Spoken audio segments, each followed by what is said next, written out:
ஞானானந்தமயம் தெய்வம் நிர்மலஸ்படிகாகிருதிம் ஆதாரம் சர்வ வித்யாநாம ஹயக்ரீவம் உபாஸ்மகே. நேயர்கள் அனைவருக்கும் அஸ்ட்ரோ கேஎஸ் ஐயங்காரின் பணிவான நமஸ்காரங்கள். மாத பலன் விஸ்வாவசு வருஷம் சித்திரை மாதம் 14/4/2025 14/5/2025 வரலும் உண்டான பலன்கள். இந்த சித்திரை மாதம் என்பது வருஷத்தின் முதல் நாள், தமிழ் ஆண்டின் முதல் நாள். ஏற்கனவே தமிழ் புத்தாண்டு பலன்கள் தனியாக போட்டிருக்கேன், பாருங்க. இப்போ இந்த புது மாதத்தின், அதாவது சித்திரை மாதத்தின் பலனில் முதல்ல இந்த மாதத்தினுடைய கிரகச்சாரங்கள் என்னென்ன மாற்றங்கள் வருது, அது தவிர இந்த மாதத்தில் வரக்கூடிய, அதாவது கிரகங்களுடைய மாற்றங்கள் என்னென்ன இருக்குது அப்படின்றத பார்ப்போம். அதுக்கப்புறம் இந்த மாதத்தினுடைய பலன்கள் என்னென்னன்றதை பார்ப்போம், ஒரு ராசியாக. அதற்கு பிறகு இந்த மாதத்தில் எந்தெந்த ராசிக்காரர்களுக்கு சந்திராஷ்டமம் வருது, என்னென்ன நாட்கள் அப்படின்றதையும் பார்க்கலாம். முதல்ல இந்த மாதத்தினுடைய கிரகச்சாரங்கள், அதாவது கோள்களின் மாற்றங்கள் என்னென்ன அப்படின்னு பார்ப்போம். சித்திரை மாதம்னு சொன்னோம் என்னன்னா, மேஷத்தில் சூரியன் உச்சம் பெற்று போயிருக்கக்கூடிய காலகட்டம். மேஷத்தில் சூரியன் இருக்கக்கூடிய காலகட்டத்தை சித்திரை மாதம்னு சொல்கிறோம். புது வருஷமும் பிறகுறது. 2ஆம் இடம்னு சொல்லக்கூடிய ரிஷபத்தில் குரு, கடகத்தில் செவ்வாய் நீச்சப்பட்டு போகிறார். அது தவிர கன்னியில் கேது.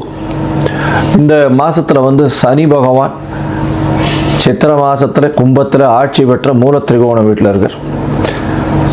அது தவிர இந்த மாதத்தினுடைய 12வது ராசி, அதாவது மீனத்தில் ராகு, சுக்கிரன் மற்றும் புதன், இந்த 3 கிரகங்கள் இருக்கு. இந்த மாதத்தினுடைய மாற்றங்கள் என்னென்ன அப்படின்னு பார்த்தோமே, ஆனால் 26/4/2025 அன்னைக்கு ராகு கேது, அதாவது வருஷ கிரகங்கள்னு சொல்லக்கூடியது ராகு கேது 1.5 வருஷத்துக்கு ஒரு தடவை மாறுறது. மாற்றங்களை, அதாவது ராகு மீன ராசியிலிருந்து கும்பராசிக்கும், கேது கன்னி ராசியிலிருந்து சிம்ம ராசிக்கும் போகிற ராகு கேதுவினுடைய பெயர்ச்சி தனியாகவே போட்டிருக்கேன், பாருங்க. மேஷம் முதல் மீனம் வரை தனித்தனியாக போட்டிருக்கேன். அது தவிர பார்த்தோம்னா இந்த மாதம் 30/4/2025 அன்னைக்கு புதன் மேஷ ராசிக்கு போகிறார். அதற்கு பிறகு இந்த மாதத்தில் வரக்கூடிய இன்னொரு மாற்றம் என்ன அப்படின்னா, வருஷ கிரகமான குரு மாறுறார்.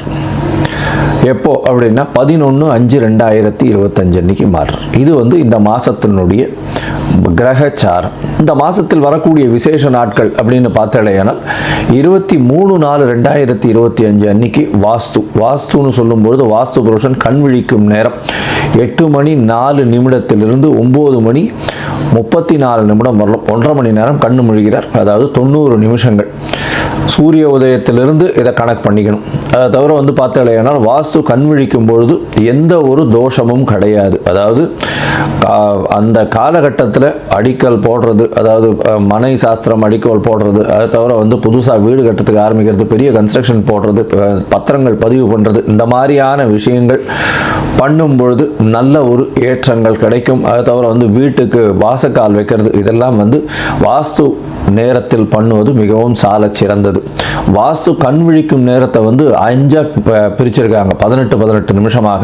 5-18 நிமிஷம். முதலில் வாஸ்து கண் விழித்து காலை கடனை முடிக்கிறார், அதற்கு பிறகு ஸ்நானம் செய்கிறார், அதற்கு பிறகு பூஜை செய்கிறார், அதற்கு பிறகு அதாவது சாப்பாடு, அதாவது அவர் உண்ணக்கூடிய நேரம் 18 நிமிஷம், அதற்கு பிறகு தாம்பூலம் தரிக்கும் நேரம்.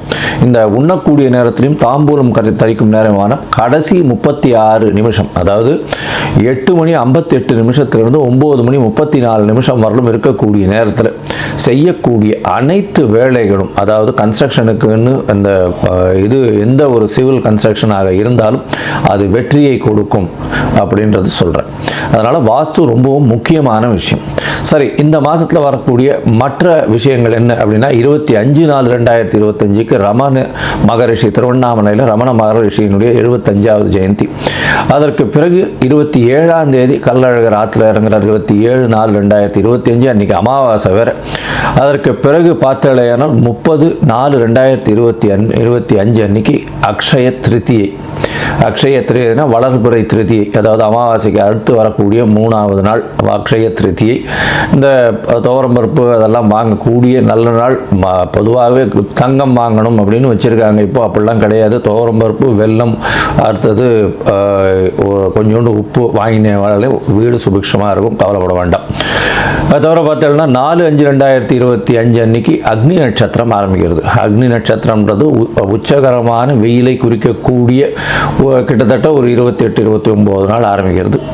இது வந்து வைகாசி மாதம் வரலும் தொடர்றதுனால ஆரம்பத்தை மட்டும் சொல்கிறோம். அதை தவிர பார்த்தேனால் இந்த அக்னி நட்சத்திரத்தின் போது பொதுவாக வீட்டினுடைய சுபகாரியங்களை எடுத்து பண்ணுறதில்லை. அதாவது கல்யாணம் எல்லா விஷயங்களும் சுபகாரியங்களை எடுத்து பண்ணுறது கிடையாது. அதனால் அக்னி நட்சத்திரத்தை தவிர்த்துருவா பொதுவாகவே. அது தவிர 12/5/2025 அன்னைக்கு சித்ரா பௌர்ணமி பெரிய விசேஷம். சித்ரா பௌர்ணமி அப்படின்னு சொல்லக்கூடியது மதுரை வைகை ஆற்றுல இறங்குறது பெரிய விசேஷமாக சொல்லக்கூடியது. கள்ளழகரும் இறங்குறாரு வைகையில், சித்ரா பௌர்ணமி அன்னைக்கு இறங்குறார். இந்த காலகட்டத்தில் பார்த்தலையானா இந்த சித்திரை மாதம் நல்ல ஒரு ஏற்றமான மாதமாக இருக்குது. இந்த ஏற்றமான மாதத்தில் மாற்றங்கள், அதாவது ஒரு ராசிக்காரர்களுக்கும் மேஷம் முதல் மீனம் வரை என்னென்ன மாற்றங்கள் இருக்குன்றதையும் பார்க்கணும். அதை தவிர பார்த்தலையானால் இந்த மாதத்தில் குருவும் சுக்கிரனும் பரிவர்த்தனை யோகத்தில் இருக்கா. இந்த மாதம் 11/5/2025 வரலும் பார்த்தோம்னா குரு சுக்கிர பரிவர்த்தனை யோகம் பெரிய விசேஷம். சூரியன் உச்சம் பெற்று போயிருக்கார், அதுவும் மிகப்பெரிய விசேஷம். சனி ஆட்சி மூல திரிகோண வீட்டில் இருக்கிற பெரிய ஏற்றத்தை கொடுக்கக்கூடிய காலகட்டம். அது தவிர வந்து சுக்கிரனும் புதனும் சேர்ந்து, அதாவது சுக்கிரன் உச்சம் பெற்று புதன் நீச்சம் பெற்று இருக்கிறதுனால நீச்ச பங்கம் அடைஞ்சு ராஜயோகத்தை கொடுக்கக்கூடிய காலகட்டமாக இருக்குது. சரி, இது எந்தெந்த ராசிக்காரர்களுக்கு கொடுக்கறது அப்படின்னு மேஷம் முதல் மீனம் வரை பார்க்கலாம். அதற்கு முன்னாடி என்னுடைய மொபைல் நம்பர் ஸ்க்ராலிங்கில் போயின்னு இருக்கும். உங்களுக்கு அஸ்ட்ராலாஜிக்கல் கன்சல்ட் தேவைப்பட்டது ஏனால் நீங்கள் எனக்கு ஃபோன் பண்ணுங்க. உங்களுடைய date, time, place of birth, உங்களுடைய பெயர், தாய் தகப்பனார் பெயர் இதுவரெல்லாம் அனுப்புங்க. என்னுடைய கட்டணம் என்னன்னு சொல்கிறேன். அந்த கட்டணத்தை செலுத்திட்டு அப்பாயின்மெண்ட் எடுத்துக்கோங்க. உங்களுடைய ஜாதகத்தை போட்டு அதில் சந்தி இருக்கான்னு பார்த்து, லக்ன சந்தி, ராசி சந்தி, நட்சத்திர பாத சந்தி, லக்ன பாத சந்தி இதெல்லாம் இருக்கான்றதை பார்க்கணும். பார்த்துட்டு உங்களுடைய இப்போ நடக்கக்கூடிய தசா புக்தி அந்தரம் சூக்ஷ்மம் எப்படி இருக்குது, இப்போ நடக்கக்கூடிய கோச்சாரம் எப்படி இருக்குன்றதை பார்த்துட்டு உங்களுக்கு உண்டான பலன்கள் என்ன அப்படின்றதையும் எளிய பரிகாரங்களும் வந்து சொல்கிறேன் நான். சரி, இந்த மாதம் சித்திரை மாதம் விஸ்வாவசு வருஷம் என்ன ஒரு ஏற்றத்தையும் மாற்றத்தையும் கொடுக்கும் அப்படின்றத ஒரு ராசியாக மேஷம் முதல் மீனம் வரை பார்க்கலாம். கன்னி, உத்தரம், ஹஸ்தம், சித்திரை இந்த 3 நட்சத்திரம் 9 பாதங்களை கொண்ட ராசி. ராசியின் அதிபதினு சொல்லக்கூடியவர் புதன். இந்த மாதம் பார்த்தீங்களேனால், அதாவது விஸ்வாவசு வருஷம் சித்திரை மாதத்தில் உங்களுடைய ராசிநாதன் சம சப்தமத்தில் போய் நீச்சமாறும். அதுக்கப்புறம் பார்த்தீங்களேனால் ஒரு 15 நாளில், அதாவது 30/4/2025 அன்னைக்கு உங்களுடைய ராசிக்கு 8ஆம் இடத்துல போய் மறைகிறார்.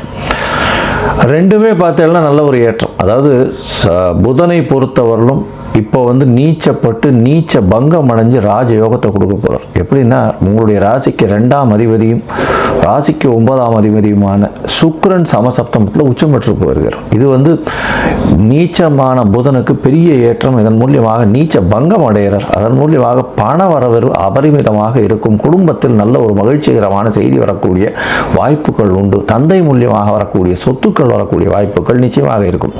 இதுக்கு மேலே பார்த்தீங்கன்னா, உங்களுடைய ராசிக்கு 9ஆம் இடத்துலயே வந்து குரு பகவான் உங்களுடைய ராசியை பார்க்குறார். இவ்வளவு நாளாக உடல்நலத்தில் பின்னடைவு இருந்தவங்க இந்த காலகட்டத்தில், அதாவது 26/4/2025 மேலே பார்த்தீங்கன்னா சற்று நல்லபடியாக இருக்கக்கூடிய வாய்ப்புகள் உண்டு. ஏன்னா உங்களுடைய ராசியில் இருக்கக்கூடிய கேது பகவான் 12ஆம் இடத்துக்கு போகிறார். அதனால் வந்து உங்களுடைய தூக்கத்தை கலைக்கக்கூடிய வாய்ப்புகள் நிச்சயமாக உண்டு. உடல் உழைப்பு அதிகமாகும். புதிய வேலை வாய்ப்புகள் கிடைக்கும். 6ஆம் இடத்துல ராகுவும் வந்துடுறார். 6ஆம் இடத்துல சனி வேற இருக்கார். அதனால் கண்டிப்பாக புதிய வேலை அமையக்கூடிய வாய்ப்புகள் நிச்சயமாக உண்டு. பொதுவாகவே இந்த மாத கிரகங்கள்னு சொல்லக்கூடிய சூரியன், செவ்வாய், புதன் மற்றும் சுக்கிரன் இந்த 4 கிரகங்களுடைய மாற்றங்கள் என்ன மாதிரியான ஏற்றத்தை ஏற்படுத்தும்னு பார்ப்போம். இந்த மாதத்தில் உங்களுடைய ராசிக்கு 12ஆம் அதிபதி 8ஆம் இடத்துல போகிறார். 8, 12 தொடர்பு மிகவும் ஏற்றமான விஷயம். இதற்கு மூலியமாக வெளிநாடு போகக்கூடிய பாக்கியம், ஷார்ட் ட்ரிப் போயிட்டு வரக்கூடிய வாய்ப்புகள் நிச்சயமாக உண்டு. இதை தவிர பார்த்தீங்களேயானால் திடீர் பண வரவு, அதாவது எதிர்பாராத இடத்திலிருந்து திடீர்னு பணம் வரக்கூடிய வாய்ப்புகள் நிச்சயமாக உண்டு. ராசிக்கு 7ஆம் இடத்தில் இருக்கக்கூடிய சுக்கிரன் உச்சம் பெற்று போயிருக்கார், இருந்தாலும் பரிவர்த்தனை யோகமும் அடைகிறார். 9ஆம் இடத்துல குருவும் 7ஆம் இடத்தில் ராகுவும் அதாவது சுக்கிரனும் இருக்கிறது பெரிய விசேஷம். இதன் மூலியமாக திருமணத்துக்கு பார்த்து கொண்டிருக்கிறவர்களுக்கு திருமண பாக்கியம் நிச்சயமாக உண்டு. அது தவிர பார்த்தீங்கன்னா குழந்தை பிராப்தி ஏற்படக்கூடிய பாக்கியம் உண்டு. உங்களுடைய ராசிக்கு 5ஆம் இடத்தை குரு பார்க்குறார், புத்திர காரகனே பார்க்கறது ரொம்ப விசேஷம். இருந்தாலும் புத்திரஸ்தான அதிபதி 6ஆம் இடத்துல ராகுவோட சம்பந்தம்ன்றதுனால சிறு சிறு தொல்லைகள் மருத்துவர் மூலியமாக வரக்கூடிய வாய்ப்புகள் நிச்சயமாக உண்டு.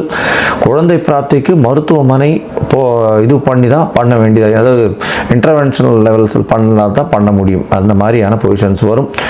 இது தவிர பார்த்தீங்கன்னா உங்களுடைய ராசிக்கு 11ஆம் இடத்துல செவ்வாய் நீச்சம் பெற்று போயிருக்கார். பொதுவாகவே 3-8 அதிபதியான செவ்வாய் நீச்சம் பெற்று 11ஆம் இடத்துல இருக்கிறது பெரிய விசேஷம்.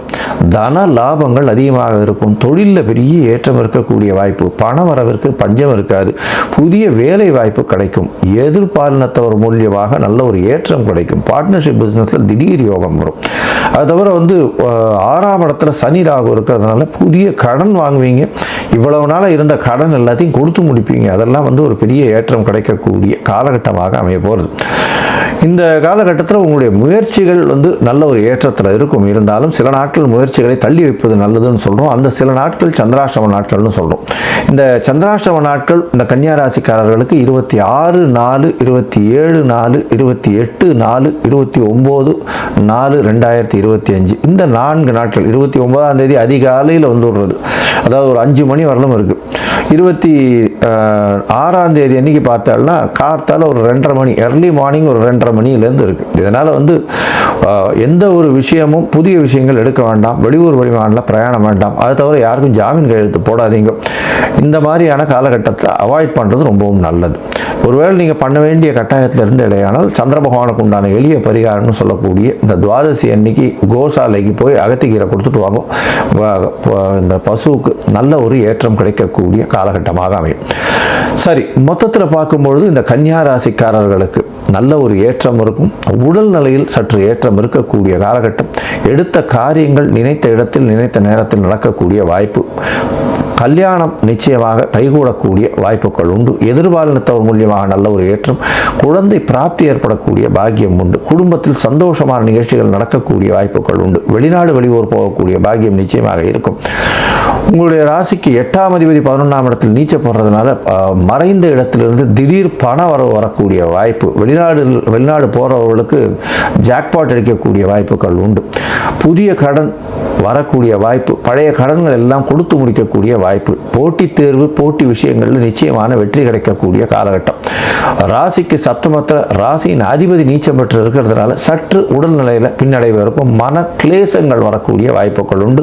தூக்கமின்மை இருக்கக்கூடிய வாய்ப்புகள் உண்டு. நீங்கள் நாமக்கல்ல போய் ஆஞ்சநேயரை போய் சேவிச்சுட்டு வாங்க, உங்களுக்கு எல்லா விதமான ஏற்றங்களும் மாற்றங்களும் வரும். சந்திராஷ்டம நாட்கள்னு சொல்லக்கூடியது 26, 27, 28, 29 அதிகாலை 5 மணி வரலும் ஏப்ரல் மாதம் 2025 வரலும் இருக்குது. இந்த காலகட்டத்தில் புதிய முயற்சி வேண்டாம், வெளியூர் வெளிமாநிலம் போக வேண்டாம்ன்றது சொல்கிறோம்.